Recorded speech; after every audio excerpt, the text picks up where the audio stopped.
สบายดีพี่น้องที่หักในองค์พระผู้เป็นเจ้าของเฮาทั้งหลายข้าพเจ้าเองหวังว่าพี่น้องจะได้รับกำลังใจและได้รับการเสริมสร้างจากพระคำของพระเจ้าผ่านการฟังพอดแคสต์ของคริสตจักรไสยสนะของพวกเฮาในแต่ละวันนี้มื้อนี้ก็กลับมาพบกับข้าพเจ้าอีกเทื่อนึงในการที่จะมาแบ่งปันพระคำของพระเจ้าให้กับพี่น้องฟังมื้อนี้ข้าพเจ้าอยากจะเชิญชวนพี่น้องเปิดไปในพระคำของพระเจ้าในเพลงสรรเสริญบทที่102ข้อที่11หาข้อที่18แต่ข้าพเจ้าจะขออ่านข้อที่12จนฮอดข้อที่14อยู่ในเพลงสรรเสริญบทที่102ข้อที่12หาข้อที่14ได้ทรงกล่าวว่าข้าแด่พระเจ้ายาเวห์แต่พระองค์เป็นกษัตริย์สืบไปทุกชั่วเส้นคนจะระลึกถึงพระนามของพระองค์อยู่บ่ขาดพระองค์จะลุกขึ้นมาดำเนินการและจะทรงสารภูเขาซีโอนด้วยเวลาแห่งพระเมตตาได้มาสู่เมืองนี้แล้วเวลาที่กำหนดไว้ก็มาฮอดมาถึงแล้วพวกผู้รับใช้ของพระองค์หักเมืองนี้หลายแม้นว่าถูกทำลายมาแล้วก็ตามแต่เขาเหล่านั้นก็ยังเมตตาสงสารถึงว่าเป็นเมืองหกห่างเพพังก็ตามเอเมนนี่คือพระคำของพระเจ้าที่มาถึงพวกเราทั้งหลายในมื้อนี้ข้าพเจ้าเองอยากจะแบ่งปันอยู่ในหัวข้อที่ว่าทุกสิ่งจะสลายไปแต่พระองค์จะดำรงอยู่เป็นนิจทุกสิ่งจะสลายไปแต่พระองค์จะดำรงอยู่เป็นนิจในเพลงสรรเสริญบทที่102นี้เราจะเห็นความแตกต่างกันหลายซึ่งแบ่งออกเป็น2ภาคส่วนด้วยกันถ้าพี่น้องกลับไปอ่านตั้งแต่ข้อที่1จนฮอดข้อที่11มันจะเป็นช่วงผู้ที่เขียนเพลงสรรเสริญ102นี้ซึ่งบ่ได้ระบุชื่อว่าแม่นผู้ใดแต่เขาได้เขียนถึงระบายถึงความยากลำบากถึงชีวิตและห้องให้คำควรสิ่งที่เกิดขึ้นบ่ว่าจะเป็นโรคภัยภัยเจ็บแล้วก็หนี้สินต่างๆในชีวิตของเราและเป็นสิ่งที่เราได้ลงระบายหรือระเบิดไปให้กับพระเจ้าเป็นช่วงที่เราได้ปลดปล่อยเราได้ห้องให้กับพระเจ้าและเราก็ได้เปรียบเทียบชีวิตของตนเองดังหญ้าดังควันไฟที่บ่มีหยังวางเปล่าเลยนั่นคือพี่น้องผู้ที่เขียนบทเพลงสรรเสริญ102นี้เราได้ระบายกับปัญหาเราให้กับพระเจ้าคำถามของข้าพเจ้าก็คือว่ามื้อนี้ถ้าพี่น้องพบเจอปัญหาอุปสรรคความยากลำบากหรือบ่มีผู้ใดบ่มีบ่อนใดที่จะระบายออกไปพี่น้องสามารถที่จะระบายให้กับพระเจ้าได้พี่น้องสามารถที่จะโอ้ลมกับพระเจ้าได้และอยู่ในอันนี้คือสิ่งที่เราเห็นอยู่ในข้อที่12ข้อที่18เป็นช่วงเวลาที่ผู้ที่เขียนเพลงสรรเสริญนี้ได้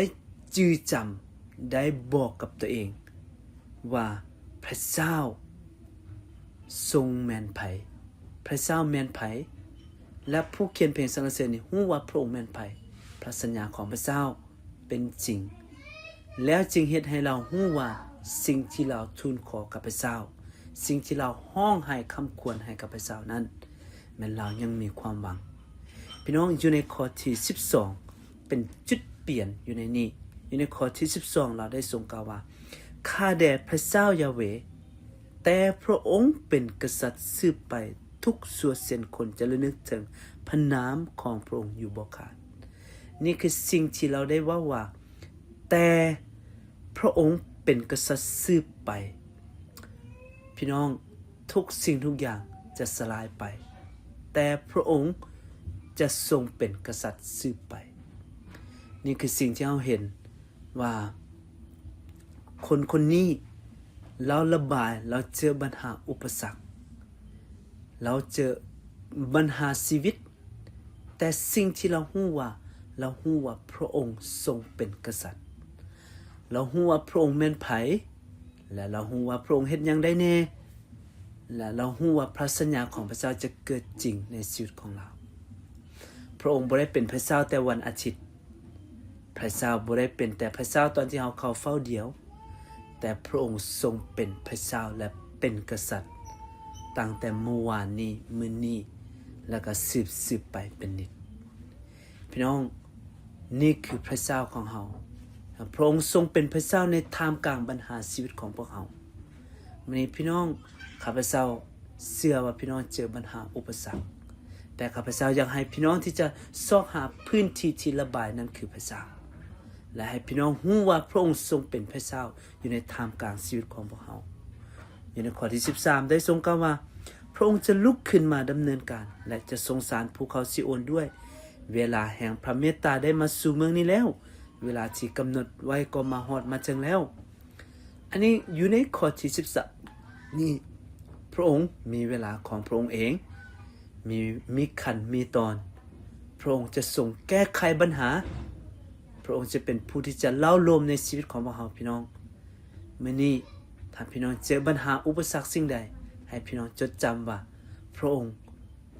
ทรงมีวาระของพระเจ้าเองและอยู่ในข้อที่16เขาจะเห็นว่าพระเจ้าได้ทรงว่า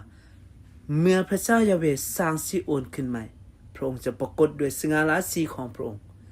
อยู่ในข้อที่16ได้ทรงกล่าวว่าพระองค์จะทรงสร้างขึ้นใหม่มื้อนี้พระเจ้าอยากจะสร้างเฮาขึ้นมาใหม่ในเมื่อเฮาเจอปัญหาอุปสรรค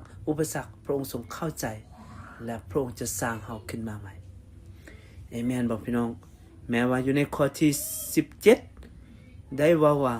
ฝ่ายประชาชนที่ชื่อปาทิมนั้นพระองค์จะฟังและจะได้ยินคำภาวนาอธิษฐานของพวกเขาแม้ว่าชีวิตของพวกเขาจะรู้สึกทึกทิมจะรู้สึกเดียวดายแต่พระเจ้าทรงสัญญาว่าพระองค์จะทรง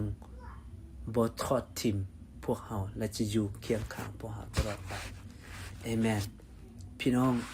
พระเจ้าจะบ่ปะทิมลูกของพระองค์เด็ดขาดอยู่ในข้อที่18บอกว่า